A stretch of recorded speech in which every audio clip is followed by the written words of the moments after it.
Sería después de conocer el mar que la niña que fui cogió una piedra del agua. Esa piedra, desconocida y verbal, me posee con un sol cautivo, con un fulgor de país largamente buscado. Esa piedra, como un carbón por lo negro, como un carbón por lo quemante, como un carbón por la ceniza, esa piedra, tosca, ardua en la memoria, se hizo fuego al tacto y fue sin saberlo un resplandor lejano del cristal de la muerte, el don de la vida, el árbol del camino.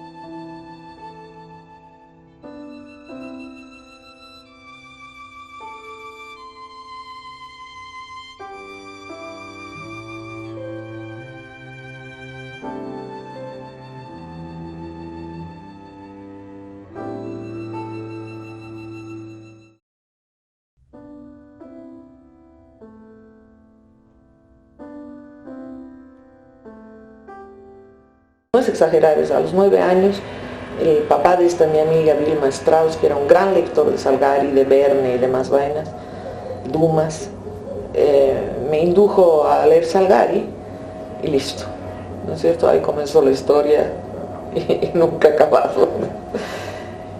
Y entonces qué sé yo, recuerdo que era el primero de secundaria, eso sí, no sé por qué recuerdo. Y entonces les dije a mis amigas, a esta Vilma y otra chica, que era la hija de Abendroth, que hiciéramos un cuento policial. Claro, la única que lo fui yo, entonces esto era el interés.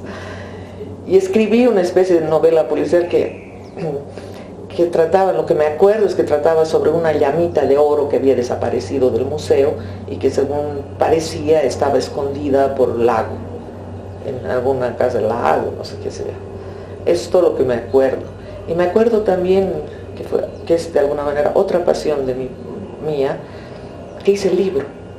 Es decir, entonces corté cartulinitas chiquititas, las escribí a máquina y armé el librito, así, paginita por paginita. Y me pareció que mi cuento era sensacional. Eso es lo que recuerdo. Lamentablemente creo que el traslado se perdió, porque yo guardo las cosas, pero se perdió. Esa fue la primera vez que escribí, es decir, conscientemente, digamos, unos años después, pero también en el colegio escribí un poema, con tinta roja, que decía algo así como: una viejecita llamada Isabel iba muy machita por este mundo cruel, es lo único que me acuerdo. Es lo cual había que recuperar el ritmo, es lo único que me llama la atención. Y luego de que por qué yo escribí sobre una vieja, eso también me llamó la atención. Sueña la niña sola con el árbol que la mira con ojos de guardián ardiente.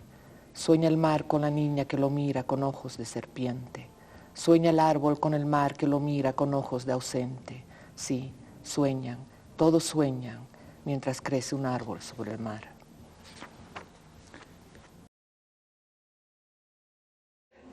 Yo francamente creo que los escritores hacen de la vida una novela.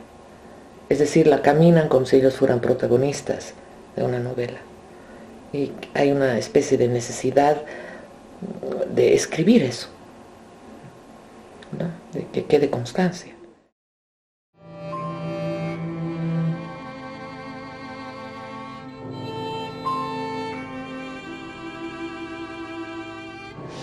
Yo me he dado cuenta, yo soy gallo de pelea. O gallina de pelea.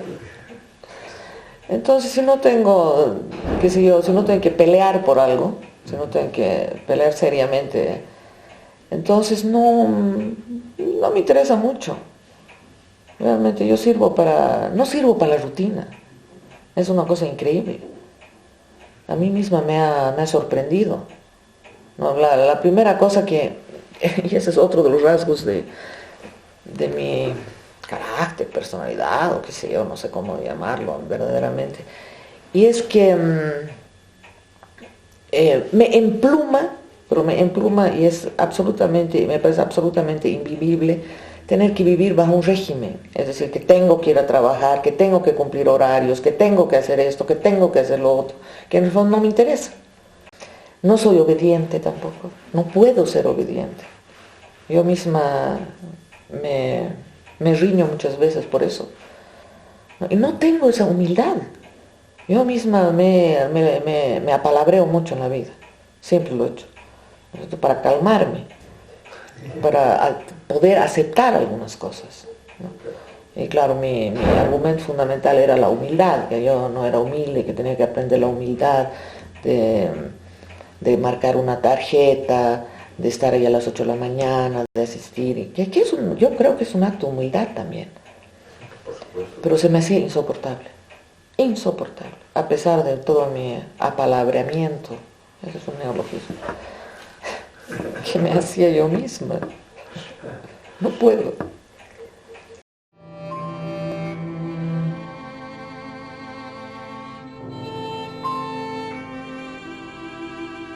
Bueno, mi papá es alemán.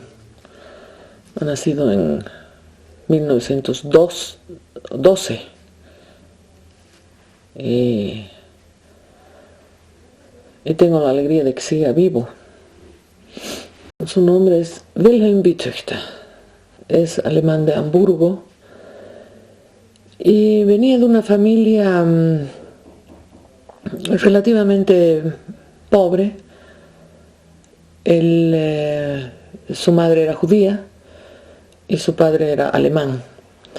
La madre se convirtió y él ha nacido, es decir, se ha criado como luterano. Y bueno, se lanzó, esto fue el año 38, se lanzó y llegó aquí el 23 de septiembre, que es mi cumpleaños, a La Paz. Y empezó a trabajar aquí. El encuentro con mi madre fue, yo creo que casi una cosa de novela, porque realmente las cosas que ha tenido que hacer el destino para que se encontraran y finalmente para que nazcamos, mis hermanos y yo, que somos 5. Mi madre, que es chilena, de familia alemana, mi madre se llama Blanca López Wenzel,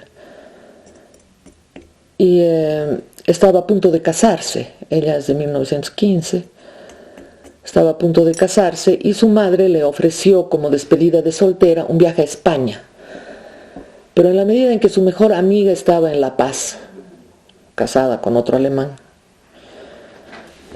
prefirió venir a visitarla a ella. De esa manera se embarcó, qué sé yo, a La Paz.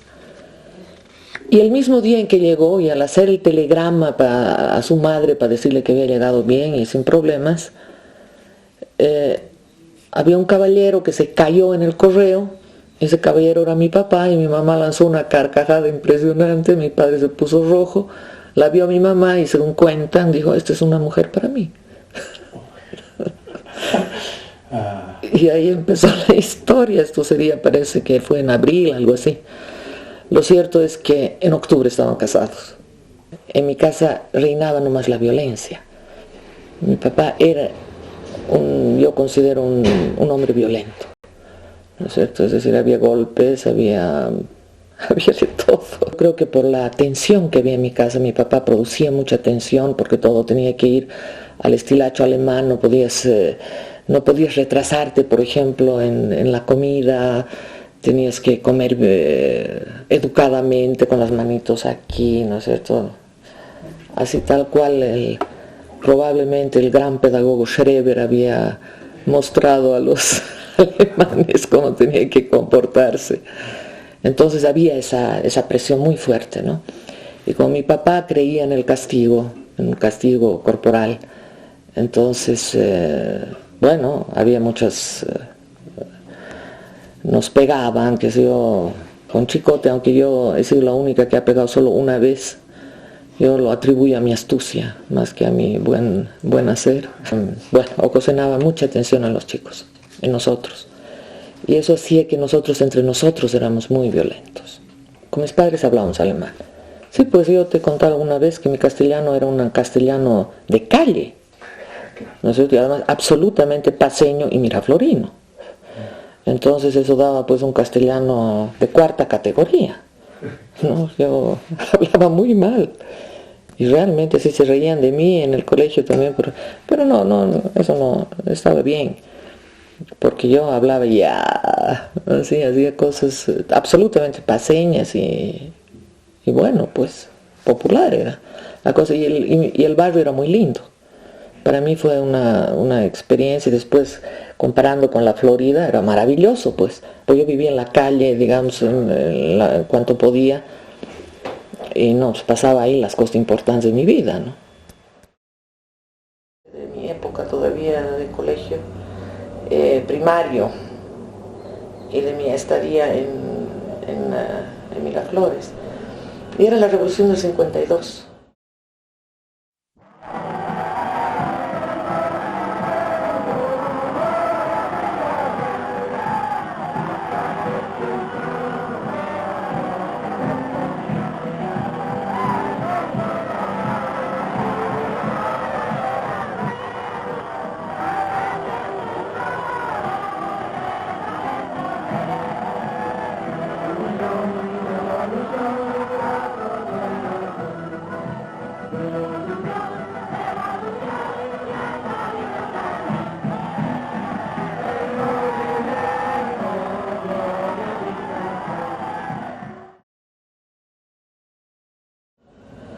Porque nosotros estábamos en Miraflores y Miraflores era uno de los puntos álgidos de la Revolución del 52. Entonces yo tenía una idea muy clara de los milicianos, por ejemplo, ¿no? Además que fueron inolvidables porque yo los veía como un peligro, pues, ¿no? Enmantados y armados y toda la cosa.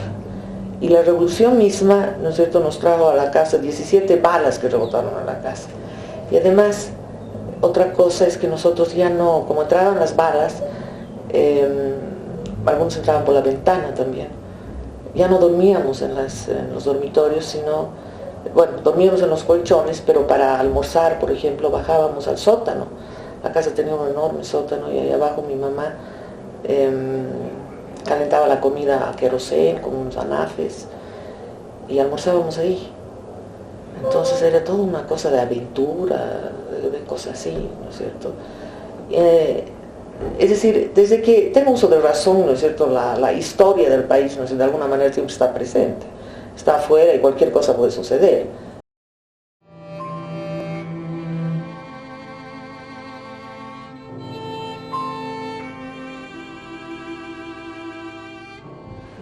Ay, el Jardín de Nora es toda una historia. En realidad, la intención con el Jardín de Nora fue quitarme mis fantasmas familiares. Esa fue la intención. Que yo decía que la escritura, se me ocurrió, y había leído también que la escritura es terapéutica, que había que enfrentar el problema de una vez por todas y que escribiéndolo uno se lo sacaba de encima. Y en realidad, a mi modo de ver, que fue una trampa. Era una trampa. Esa fue mi experiencia. Sí, es una historia relativamente autobiográfica de mi infancia. Yo creo que, por lo menos, ¿no es cierto?, no en la medida, digamos, de que solo fue eso, ¿no es cierto?, no fue solo eso, pero era lo que me imposibilitaba, digamos, limpiarme de adentro, ¿no? Entonces fundamentalmente he sacado las cosas que yo pensaba que no me dejaban vivir tranquila, es decir, tenía que sacarme esos fantasmas. Y entonces, no sé cómo ocurren las cosas, pues se me ocurrió lo del jardín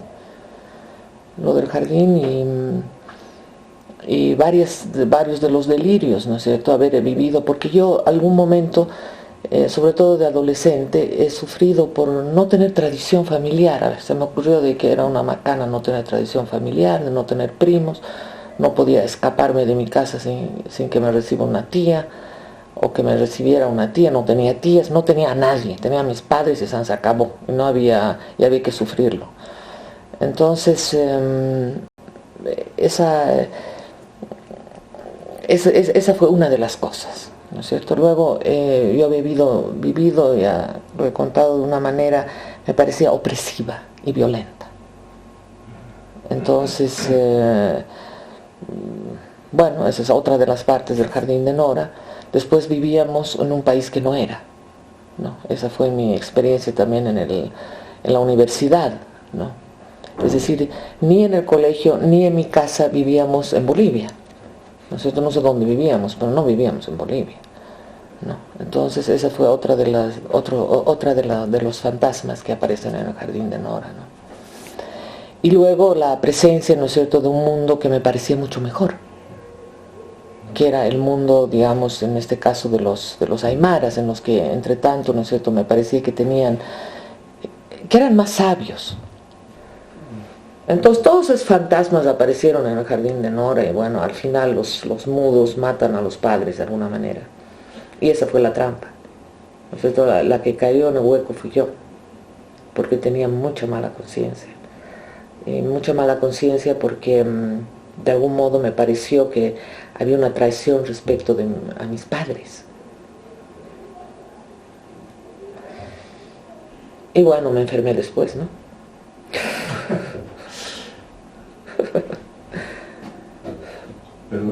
Y me fue difícil salir, pero creo que estuvo bien. Yo lo quiero mucho ese relato, aunque le tengo miedo.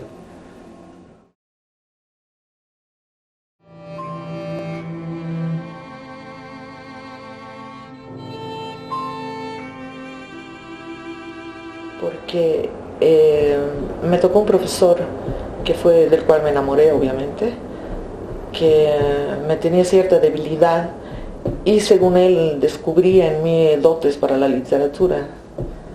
Entonces me hacía trabajar mucho en escribir cuentos, narraciones y cosas así.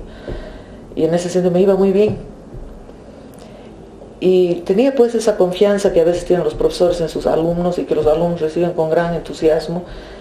Y esa pequeña creencia en uno hace que uno empiece a creer que sí puede, ¿no? Fue así una cosa importante, en verdad, muy importante en mi vida. Y leímos a Sartre, leímos, entre otras cosas, La suerte está echada. Y hay una frasecita, algo así, bueno, yo la leí en alemán, pero la frasecita dice algo así como que el protagonista al final dice: has ultrajado tu vida. Eso me pareció horrendo. Y que yo nunca podía caer en una cosa así. Que cuando sea mayor, ¿no es cierto? No, me parecía espantoso, ¿no es cierto?, que la oportunidad que te dan en tu vida, ¿no es cierto?, la falles, ¿no es cierto?, la equivocas y puedas decir semejante barbaridad. Entonces eso me preocupaba profundamente y ingenuamente pensaba que uno hace unas elecciones siempre correctas y maravillosas y bien pensadas y etcétera, etcétera, cosa que evidentemente era una estupidez. Y pronto me di cuenta de que no había tal, que tal vez uno con mucha facilidad puede llegar a decir que uno había ultrajado su vida, ¿no? Cosa que no digo, en todo caso, para nada. Pero sí, eso me dio una claridad, es decir, una mirada sobre mi vida.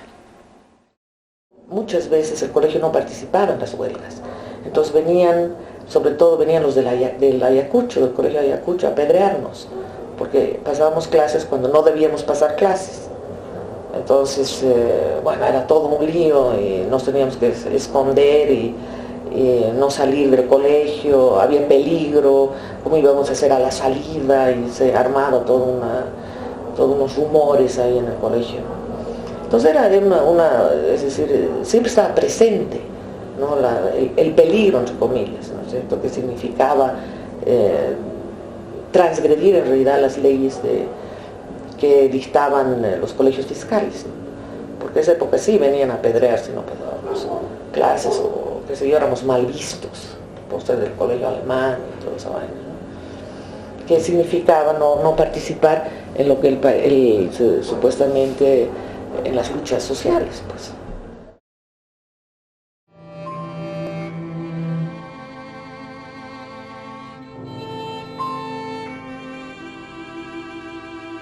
Es que para mí fue realmente difícil llegar al lenguaje, porque no hablaba bien ningún idioma. Me parece una cosa muy teórica, y no es verdad. ¿No es cierto? A mí como que yo creo que de lo que yo escribí al principio a lo que escribí ahora no hay casi comparación. ¿No es cierto? Es decir, he tenido que aprender haciendo. Bueno, porque primero mi mundo social y mi mundo amoroso era castellano. Y después me parecía que decir ich liebe dich era lo más cursi que podía haber recurrido a alguien. Entonces podía entender que en español se diga te quiero y eso tenía sentido para mí. Pero en alemán no tiene absolutamente ningún sentido. Y eso es raro, es verdad que es raro, porque en mi familia en realidad hablábamos alemán y hasta el día de hoy, por ejemplo, no sé el Padre Nuestro castellano, o me equivoco, digamos. Podría más o menos reconstruirlo o tengo que reconstruirlo alguna vez. Y el abecedario ni hablar, solo lo sé en alemán.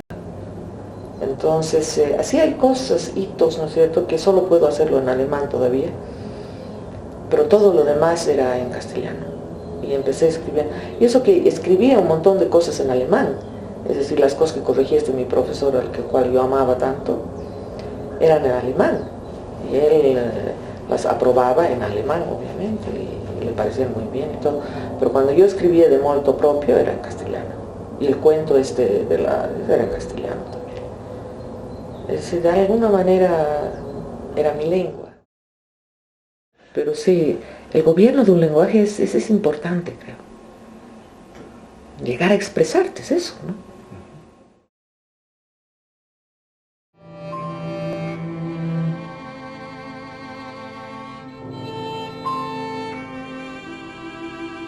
Al salir del colegio yo, como te decía, ya sabía lo que quería hacer, quería estudiar literatura. Y luego tenía otra certeza que, digamos, se distanciaba un poco de mis hermanos. Todos mis hermanos salieron a Alemania o a Chile. Y yo decidí quedarme en La Paz. Las razones nuevamente amorosas. Entonces ya en la universidad, yo era dirigente estudiantil.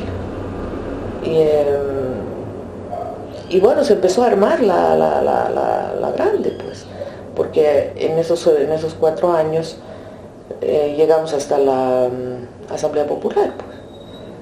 Al principio yo era como una extraterrestre, francamente, porque una de las cosas del colegio alemán es que no te enseñan a vivir en tu país. Entonces vives en un país en realidad utópico, porque tampoco estás viviendo en Alemania, estás viviendo en Bolivia. Pero la relación que nos enseñaron era la no relación, en realidad, porque vivíamos de verdad en una isla, yo no sé en qué país, pero lo cierto es que cuando yo entré bueno, era doble exilio de alguna manera, ¿no? Porque en mi casa, de hecho, ¿no es cierto?, vivíamos en un ambiente más bien, entre comillas, alemán, ¿no? Hablábamos en alemán, comíamos en alemán, tomábamos en alemán, etc. Y ya en el colegio, de alguna manera sucedió lo mismo. No participábamos en las cosas que participaban en este país, no estábamos conectados de ninguna manera. Entonces así me sucedían cosas, por ejemplo, en la universidad me decían que yo era una reaccionaria.